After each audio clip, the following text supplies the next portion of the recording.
Okay, so let's talk about DigiLocker. Now, I know what you might be thinking. It's just an app for storing your documents, right? Well, today we're going to look way beyond that. We're going to uncover how this one system has quietly become this revolutionary piece of digital infrastructure, creating a ripple effect that's connecting an entire nation.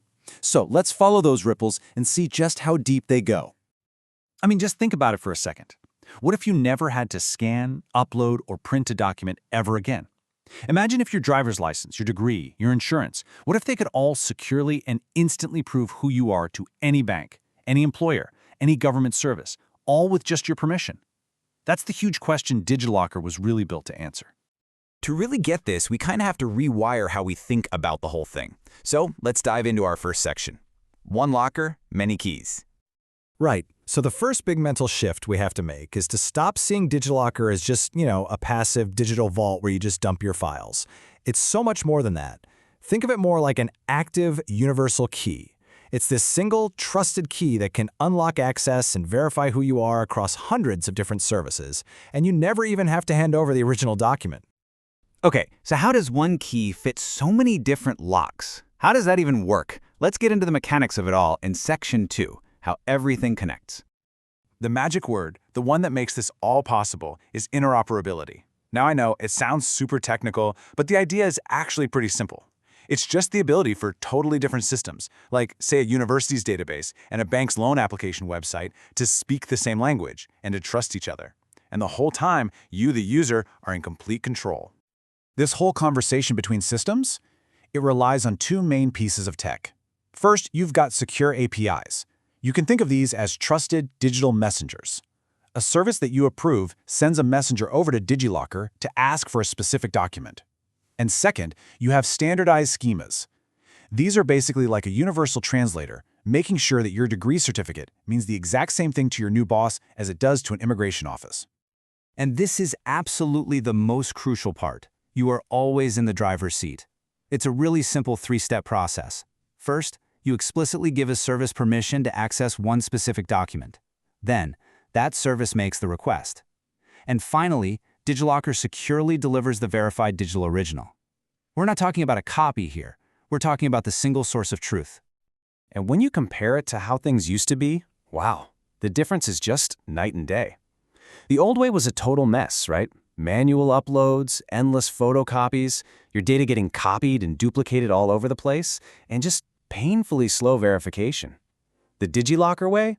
It's all about instant data fetching, completely paperless workflows, having one single source of truth for your documents, and super fast onboarding for just about anything. Now, a system like this is only as powerful as its network. And that brings us to Section 3, the ecosystem effect. So the foundation was built by getting the really big players on board from the very beginning. We're talking about core government services, hundreds of universities and school boards issuing digital degrees, and of course the major banks and financial companies for things like loan applications. These guys were the essential pillars to get this whole thing off the ground. And once that foundation is in place, something really incredible starts to happen. This base layer of trusted, connected documents, it doesn't just make the old ways of doing things better, it sparks a completely new wave of innovation right on top of it. All of a sudden, other companies can plug into this trusted source. You see startups begin building amazing new tools for instant employee verification or for streamlining university admissions. Insurance companies can now verify your car's documents in seconds. It basically creates a playground for developers to build new services we haven't even dreamed of yet, all because they can rely on this secure flow of information. And this creates what's known as a network effect. It's an incredibly powerful idea. Every single time a new university joins to issue degrees, the platform becomes more valuable for all the employers out there. And every time a new bank joins to verify documents, it becomes more useful for every single one of us. The whole system just keeps getting better for everyone as it grows. So look, this all sounds great on a big macro level, but what does it actually mean for you? Let's bring it right back home in Section 4, why this matters. Well, the most immediate benefit, it just kills that endless repetition. I mean, think about it. How many times have you had to fill out your name, your address, your date of birth, or upload the same ID document to a dozen different websites? This whole system is designed to make that a thing of the past. And the result of that is speed. Pure, simple speed. The process of getting a new job, or opening a bank account, or applying for a loan, things that used to take days or even weeks of paperwork and waiting, can now be crunched down into just a few minutes. It just removes all that friction from some of the most important moments in our lives. What's really happening here is the creation of a shared layer of trust that cuts across every major part of your life. So now, your educational records can seamlessly talk to the financial sector when you need a student loan. Your government IDs can talk to your healthcare provider. It connects all the dots, creating one smooth, trusted digital journey. So, what is the ultimate endgame? Well, it's a lot bigger than just convenience. We're talking about our final section, building a digital nation.